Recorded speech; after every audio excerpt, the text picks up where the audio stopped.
오늘 함께 나누실 말씀은 시편 2편 말씀입니다. 시편 2편 1절에서 12절 말씀을 다 같이 봉독하시겠습니다. 어찌하여 이방 나라들이 분노하며 민족들이 헛된 일을 꾸미는가? 세상의 군왕들이 나서며 관원들이 서로 꾀하여 야훼와 그의 기름 부은 받은 자를 대적하며 우리가 그들의 맨 것을 끊고 그의 결박을 벗어버리자 하는도다. 하늘에 계신 이가 웃으시며 주께서 그들을 비웃으시리로다. 그때에 분을 바라며 진노하사 그들을 놀라게 하여 이르시기를 내가 나의 왕을 내 거룩한 산 시온에 세웠다 하시리로다. 내가 야훼의 명령을 전하노라. 야훼께서 내게 이르시되 너는 내 아들이라. 오늘 내가 너를 낳았도다. 내게 구하라. 내가 이방 나라를 내 유업으로 주리니 내 소유가 땅 끝까지 이르리로다. 내가 철장으로 그들을 깨뜨리며 질그릇같이 부수리라 하시도다. 그런즉 군왕들아 너희는 지혜를 얻으며 세상의 재판관들아 너희는 교훈을 받을지어다. 야훼를 경외함으로 섬기고 떨며 즐거워할지어다. 그의 아들에게 입맞추라. 그렇지 아니하면 진노하심으로 너희가 길에서 망하리니 그의 진노가 급하심이라. 야훼께 피하는 모든 사람은 다 복이 있도다. 아멘. 오늘 저는 시편 2편 말씀을 가지고 야훼께 피하는 자의 복이라는 제목으로 말씀의 은혜를 나누고자 합니다. 오늘 시편 2편은 많은 시편들 중에 왕권 즉위 시편이라고 합니다. 쉽게 말하면 하나님께서 이 땅에 세우신 신실한 왕의 즉위를 기뻐하고 그가 곧 하나님의 아들이요 대리자임을 함께 고백하는 시편이 시편 2편입니다. 또한 오늘 시편 2편은 사실은 어제 함께 나누었던 시편 1편과 함께 전체 시편 150편 중에 서론의 역할을 하는 시편입니다. 그 증거가 바로 오늘 함께 봉독한 시편 2편 12절입니다. 그의 아들에게 입맞추라. 그렇지 아니하면 진노하심으로 너희가 길에서 망하리니 그의 진노가 급하심이라. 야훼께 피하는 모든 사람은 다 복이 있도다. 시편 1편은 복 있는 사람은으로 시작하죠. 근데 시편 2편의 12절 마지막은 복이 있도다로 끝납니다. 그래서 시편 1편과 2편이 복과 복으로 처음과 끝이 마무리됨으로써 시편 전체가 우리에게 가르쳐주는 서론적인 이야기는 하나님은 모든 인생들에게 복을 주기 원하신다는 의미가 됩니다. 그렇습니다. 시편 1편은 진정으로 복 있는 사람이 누구인가? 어제 진정으로 복 있는 사람은 하나님 앞에 축복받은 그대로 자신의 삶 가운데 그 복을 행하며 사는 행복한 사람이라고 말씀드렸습니다. 그렇다면 오늘 시편 2편은 진정한 복은 무엇인가? 라는 내용에 대해서 말씀을 나누고 있습니다. 우리가 받아야 할 그럼 진정한 복은 무엇일까요? 본문은 야훼를 의지하는 복을 받아야 한다고 말씀합니다. 야훼를 의지한다는 것은 하나님을 자신의 피난처요 인생의 안전지대로 믿고 신뢰하며 그분만을 바라보는 것을 의미합니다. 우리는 살아계신 하나님, 전능하신 하나님, 사랑의 하나님을 신뢰하고 우리 자신과 가정의 안전지대, 특히 우리 나라의 안전지대로서 하나님을 의지해야만 합니다. 그렇다면 본문은 야훼를 의지함으로 얻는 복이 정확히 무엇인지를 어떻게 말하고 있는지 함께 나누기 원합니다. 첫째는 하나님의 자녀된 복입니다. 시편 2편 7절 말씀에 내가 야훼의 명령을 전하노라. 야훼께서 내게 이르시되 너는 내 아들이라. 오늘 내가 너를 낳았도다. 사실 이 말씀은 시편 2편이 왕권 즉위식이니까 왕에게 축복했던 말씀이었습니다.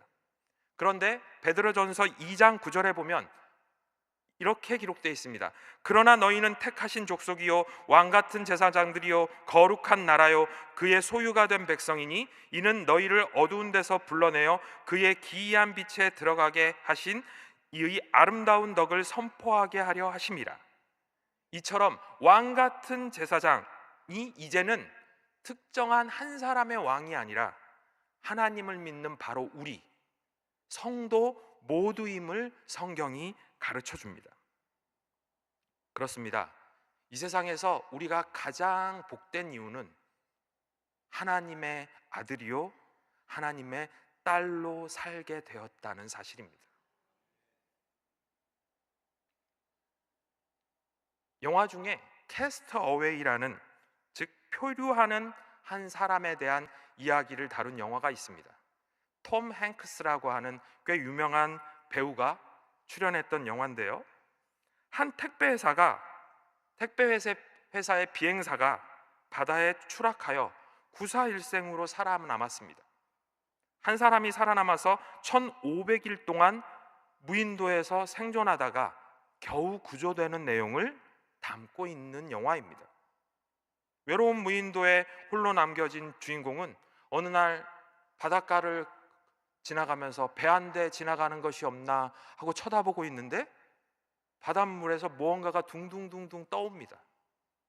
봤더니 배구공 하나가 물결을 타고 떠내려온 겁니다. 이 사람이 얼마나 외로웠으면 그 배구공을 건져다가 나뭇잎을 머리에 달아주고 가지고 있던 수검댕이 같은 걸로 눈과 코를 그리고 이름을 붙여줍니다. 윌슨이라고. 얼마나 외로우면, 대화할 상대가 없었으면 배구공에다가 그것을 올려놓고 매일 윌슨하고 윌슨 밥 먹었니? 대답할 리 없죠.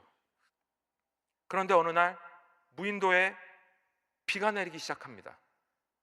바닷물이 불어납니다. 순간 생각이 났습니다. 바닷가에 윌슨을 두고 온 것을. 가봤더니 그 윌슨이 멀리 떠내려가 버렸습니다.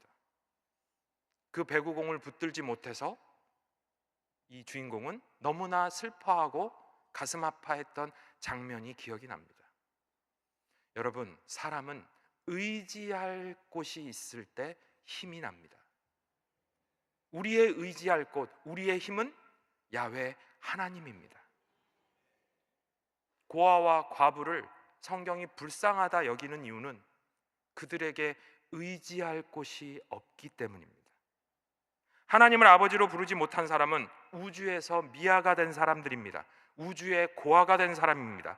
그러므로 고독하고 쓸쓸한 인생을 살 수밖에 없습니다. 하나님은 너는 내 아들이라, 너는 내 딸이라, 오늘날 내가 너를 낳았다 라고 말씀해 주십니다. 우주의 창조자요 천지의 창조자이신 하나님이 우리의 아버지인데 이것보다 더 큰 복이 어디 있겠습니까? 또한 그분은 우리의 죄를 사하시기 위해 자신의 독생성자 예수 그리스도를 이 땅에 내려주신 분입니다. 그러므로 하나님이 우리와 함께 하시며 내가 하나님의 자녀가 된 복을 이미 누리고 있다는 사실을 잊지 마시기를 간절히 축원을 드립니다. 두 번째로, 기도할 수 있는 복입니다. 시편 2편 8절 말씀은 이렇게 기록합니다. 내게 구하라. 내가 이방 나라를 내 유업으로 주리니 내 소유가 땅끝까지 이르리로다. 여기서 내게 구하라는 말씀은 내게 요청하라, 내게 탄원하라, 영어로 하면 어필하라, 주십시오, 저에게 허락하십시오, 저에게 소유하게 해 주십시오 라고 말하는 것입니다. 그렇습니다. 우리에게는 하나님께 구할 수 있는 권리가 있습니다. 그것처럼 큰 복은 없습니다. 저에게 두 딸이 있습니다. 그런데 되게 재밌는 것이 저한테 아무것도 맡기지 않았습니다. 뭐가 그렇게 당당한지 매일 아빠 이거 사주세요, 아빠 용돈 떨어졌어요. 그런데 오히려 혹시라도 내가 그걸 못 해주면 내가 미안하지 달라고 그런 딸들은 미안해하지 않습니다. 그렇습니다. 자녀된 우리는 하나님께 탄원하고 구하고 요청할 수 있는 복이 있습니다. 권리가 있습니다. 아프리카에는 독수리의 일종인 뱀잡이 수리라는 독수리가 있다고 합니다. 이 독수리는 얼마나 날쌘지 저 하늘에서 날아가다가도 아래 뱀이나 독수리 같은 것이 보이면 쏜살같이 내려가서 먹이를 낚아채는 것으로 유명합니다. 그런데 이 독수리가 내려와서 하늘에서는 독수리지만 뱀을 잡으려고 딱 내려왔는데 하필은 그때 옆에 있던 사자나 치타가 딱 쳐다보고 있다가 왕 하고 달려들 때가 있습니다. 그러면 그때 순간적으로 자신의 날개를 펄럭여서 바로 날아오르면 되는데 당황한 나머지 발로 걸어가다가 뱀 한 마리 먹으려다가 사자나 표범한테 잡아먹힙니다. 그렇습니다. 자신이 독수리라는 사실을 겁이 나서 두려워서 놀래서 잊어버린 것입니다. 아무리 새가 잘 날아다닌다고 해도 땅에서 뛰어다니면 당연히 사자나 표범에게 먹히게 되죠. 여러분 기억하십시오. 우리는 기도라는 날개를 가지고 있는 복 있는 사람입니다. 위기가 다가와서 물어뜯으려고 할 때, 고난이 다가와서 고통스럽게 하려 할 때, 많은 어려움들이 우리를 넘어뜨리려 할 때 기도의 날개를 펴고 하늘로 날아오르십시오. 그것이 우리들의 복입니다. 기억하십시오. 기도는 모든 일을 변화시킵니다. 세 번째로 철장 권세의 복이 있습니다. 조금 어려운 뜻인데요. 시편 2편 9절은 이렇게 기록합니다. 내가 철장으로 그들을 깨뜨리며 질그릇같이 부수리라 하시도다. 여러분 철장이란 철로 만든 쇠몽둥이, 쇠막대기를 의미합니다. 하나님은 우리가 이 쇠막대기로 질그릇을 깨뜨리게 될 것이라고 말씀하십니다. 이러한 권세를 철장 권세라고 부릅니다. 고대 이집트라는 나라에서는 파라오, 즉 바로가 왕의 즉위식을 열 때 열국의 이름을 쫙 적어 놓습니다. 그리고 그 적어 놓은 항아리들을 딱 순서대로 놓고 순서대로 그 철장으로 하나씩 부숩니다. 자기 주위에 있는 나라들의 이름을 써놓고 하나씩 깨트리는 겁니다. 그것이 하나의 세레모니, 의식이었습니다. 이는 무엇을 의미하느냐? 이집트는 철장 권세를 가지고 전 세계를 왕들을 깨트리고 부실 수 있는 세계 최강의 나라임을 보여주는 의식을 의미합니다. 그 당시 바로는 세계 최고의 권세자였기 때문입니다. 그것을 상징적으로 나타내는 그 행위가 항아리에다가 주위의 모든 나라들의 이름을 적어놓고 깨트리는 겁니다. 여러분, 우리에겐 기도의 철장 권세가 있습니다. 그려놓으십시오. 고난, 시험, 유혹, 질병, 고통, 아픔, 항아리들을 다 그려놓고 기도의 철장 권세로 매일매일 깨트려 부시는 겁니다. 물러가라! 마귀야 물러가라! 병마야 물러가라! 시험아 물러가라! 유혹아 물러가라! 하고 매일매일 기도의 철장 권세로 깨트리는 겁니다. 하나님이 우리에게 그러한 복을 주셨음을 잊지 마시기를 간절히 축원을 드립니다. 성경은 우리가 예수 그리스도의 권세와 복음을 상징하는 철장으로 무엇보다 하나님을 반역하는 생각, 절망 어린 생각, 잘못된 사상들, 풍조들을 모두 질그릇처럼 깨트리게 될 것을 기록합니다. 그렇습니다. 먼저 내 마음의 교만부터 깨트려야 합니다. 세상의 잘못된 풍조, 마치 동성애나 마약이 유행처럼 번져가는 이때 잘못됐다고 우리의 기도의 철장으로 모두 깨트려야 합니다. 또한 이 나라의 상황과 어려운 이 현실도 하나님의 뜻에 맞지 않으니 우리의 철장 권세 기도로 깨트려 나아가기를 소망합니다. 우리가 세상에서 당당하고 세상을 이길 수 있는 이유가 여기 있습니다.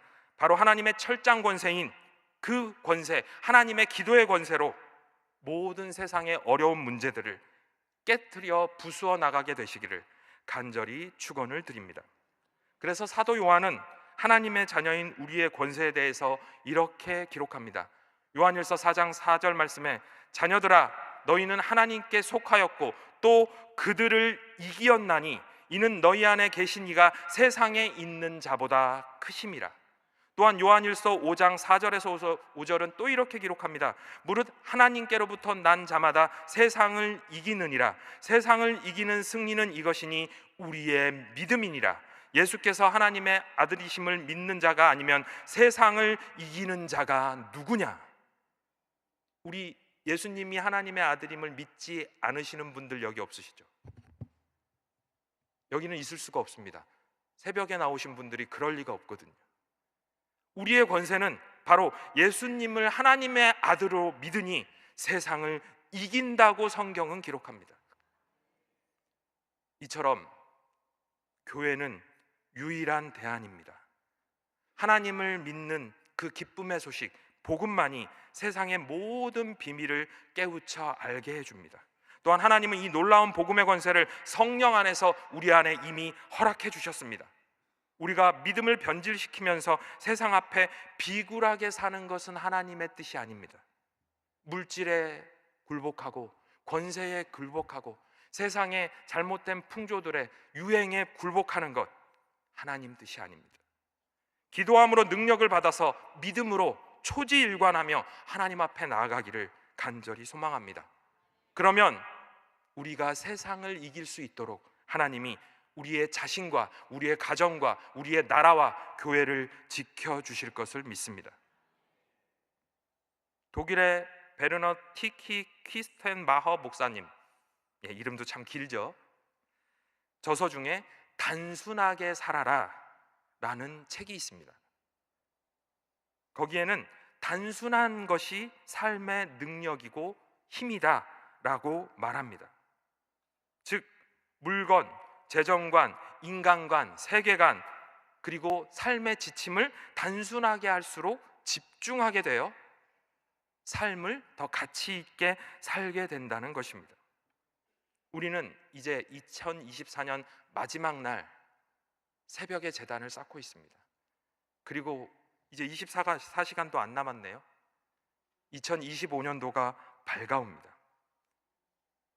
새해를 맞이하는 성공할 수 있는 원리는 우리 마음이 주님께 집중하겠다는 결심입니다. 포커스온, 어디에 초점을 맞추느냐가 중요합니다. 운동장에 어릴 때 이 분필가루로, 석회가루로 이 선을 그리다 보면 중요한 원칙이 하나 있습니다. 절대로 그리고 있는 선을 쳐다보면 그 선은 100% 삐뚤어집니다. 그러나 저 앞에 선생님이 야 민철아 여기 나 서 있어, 나를 보고 그냥 쭉 달려오면 돼, 그걸 밀면서, 그럼 거짓말처럼 일직선으로 쭉 갑니다.